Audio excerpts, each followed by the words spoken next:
Now let's go to where the Southern crossed the yellow dog. The Alabama Blues Project is a grand collaboration between the past and the future of the blues.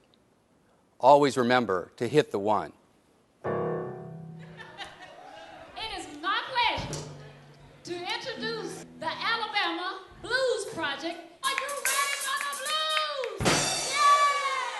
You ain't nothing but a hound dog. There's nothing around my door. I think the blues, I mean, if you just step back, it's a fascinating phenomenon which at this point has probably influenced 80 or 90% of modern popular music. You know, it's also often said that the blues is possibly the only truly original American art form that has been created. I mean, what else has totally originated here? There's no precedent for the blues. You can see that it's a mixture of different influences, but it is a very clear style and it is its own thing.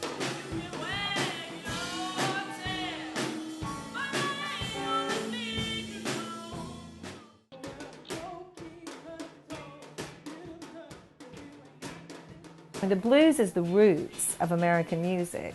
If you like rock and roll, jazz, hip hop, rap, R&B, all of that music goes back to the roots, which is the blues. And so it's just a fantastic foundation for any kind of music.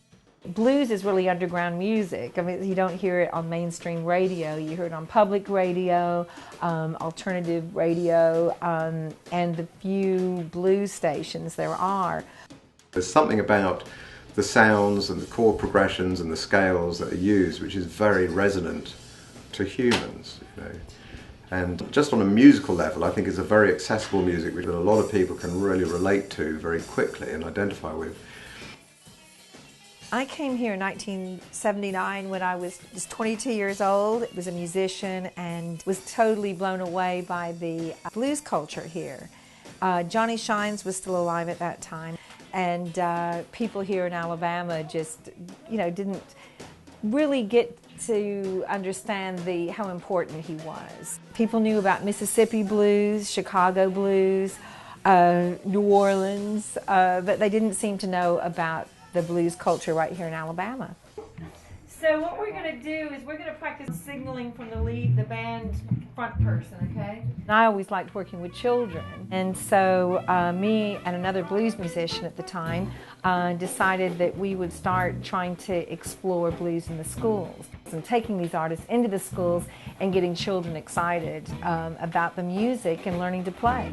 We actually went in the schools with Johnny and did performances. That kind of made us realize that that children were really interested in the chance to actually interact with a real bluesman like Johnny Shines and to hear his stories was actually a great way to impact young students who otherwise would have no exposure to the music. The actual program has been in existence for about 20 years. We're coming up on our 20th anniversary. We are partnering with 7 different Tuscaloosa city schools and 5 different county schools. We try to take the children on a blues history journey. We start out with the earlier forms of blues and where the roots of that came from, and we take them up through rock and roll. So they get quite the experience learning all the different transitions that the blues went through to become the blues of today and even rock and roll today. The blues tells a story, and you can't be a blues musician or performer without learning to express from your heart and soul. Some of the things that I teach my students in order to make the performance more memorable and more effective is that you have to know all music starts and ends with silence, and the most important part of a song is the beginning and the end. But that first note, you gotta capture them, and the last note, you gotta leave them with their mouth hanging open. So now you all know, you have to sing on this one too, okay? You gotta pay attention now. If it was not for the Blues Project, I don't know where I'd be, what I'd be doing. It gives me a way to express myself. It's kind of given me something I can do for the rest of my life as a career. In a band, everybody has their part, everybody has their job, and it teaches you to do your job and support the other person. You know, the object is to make everybody sound good as a group. It's not just about the individual, it's people working together.